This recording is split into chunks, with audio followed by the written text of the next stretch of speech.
سئل النبي عليه أفضل الصلاة والسلام: أي الأعمال أحب إلى الله؟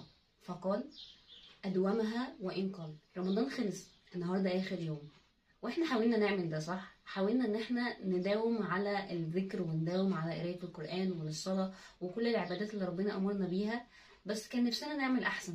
كان نفسنا ان احنا نكون بنختم القرآن أكتر من مرة، أو نكون بندي حق ربنا علينا أكتر من كده، ونستغل شهر رمضان اللي بيجي مرة واحدة في السنة أكتر من كده.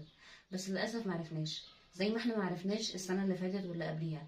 كل سنة بنقعد في آخر يوم في رمضان وبنواعد وبنعاهد نفسنا ان انا رمضان اللي جاي هكون احسن، رمضان اللي جاي هكون بأدي كل العبادات واديها حقها. بس الفكرة ان انا ما بعملش حاجة مختلفة علشان خاطر النتيجة تكون مختلفة، صح؟